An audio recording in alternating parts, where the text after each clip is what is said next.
अस्सलाम वालेकुम, welcome to my channel Ayesha legal institution. I hope you are be good.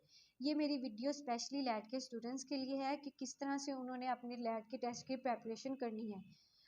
चूँकि कि कल जो है वो टेस्ट है लैट का, तो हम आज ओवरव्यू थोड़ा सा लेंगे कि ये टेस्ट किस तरह से जो है प्रिपेयर करना चाहिए स्टूडेंट्स को।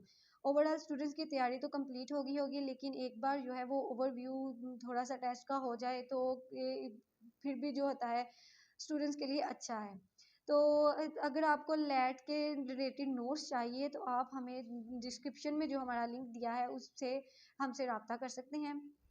तो आपको पता है कि जो लैट का टेस्ट होता है वो आफ्टर इंटरमीडिएट होता है। एचईसी ने ये कंडक्ट किया है कि जो बच्चे लॉ में एडमिशन लेना चाहते हैं वो पहले आफ्टर इंटरमीडिएट जो है वो लैट का टेस्ट देंगे।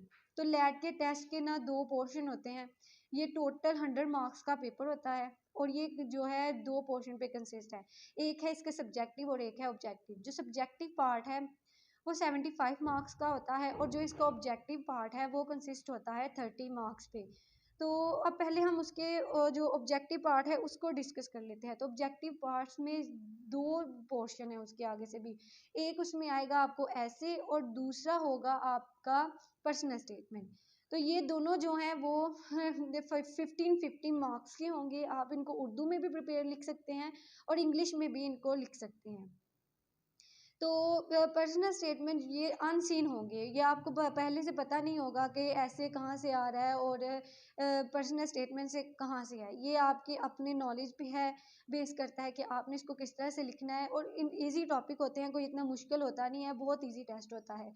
अब हम आते हैं इसके सब्जेक्टिव पार्ट की तरफ। तो सब्जेक्टिव पार्ट जो है वो इसके 75 मार्क्स पे कंसिस्ट होता है और 75 मार्क्स को इस तरह से डिवाइड किया गया है कि जो इसमें इंग्लिश का पोर्शन है उसमें 20 मार्क्स आएंगे आपको एमसीक्यूज इंग्लिश में से। फिर उसके बाद 20 मार्क्स का आपको आएगा उसमें जनरल नॉलेज में से। अब आपने अगर अच्छे मार्क्स गेन करने हैं तो आप इंग्लिश का और जनरल नॉलेज का जो पोर्शन है उसको अच्छी तरह से कंप्लीट जो है याद करें। तो 40 मार्क्स के तो आपके यहीं से हो गए इंग्लिश और जनरल नॉलेज से। देन उसके बाद आपका जो नेक्स्ट पोर्शन है वो है उर्दू का। तो उर्दू में आपको 10 मार्क्स के क्वेश्चन आएंगे। इस्लामिक में से भी आपको 10 मार्क्स के क्वेश्चन आएंगे। तो ये जर्नल क्वेश्चन होंगे, कोई टफ क्वेश्चन नहीं होंगे। उर्दू में से अल्फाज मुतज़ाद आपसे पूछ लिए जाएंगे। और इसके बाद मैथमेटिक्स का पोर्शन है तो मैथमेटिक्स में से आपके आएंगे 5 मार्क्स का क्वेश्चन जो है वो एमसीक्यूज आपको मैथमेटिक्स में से आएंगे। तो ये आपके टोटल हो जाते हैं 75। इसी तरह से जो सब ऑब्जेक्टिव पार्ट मैंने आपको बताया सब्जेक्टिव, तो उसमें आपके जो है टोटल थे 30 मार्क्स। तो ये टोटल आपका 100 मार्क्स का जो है वो पेपर आएगा और इजी होगा, बहुत इजी है। एक बंदा इसको अगर प्रेपरेशन करना चाहे तो वो 4-5 दिन में कंप्लीट कर सकता है। और इसको बेस्ट आप जो है वो नोट्स बाय करें या कोई जो गाइड है अच्छी, ये आप उसको लेके तो अपनी प्रेपरेशन को कंप्लीट करें।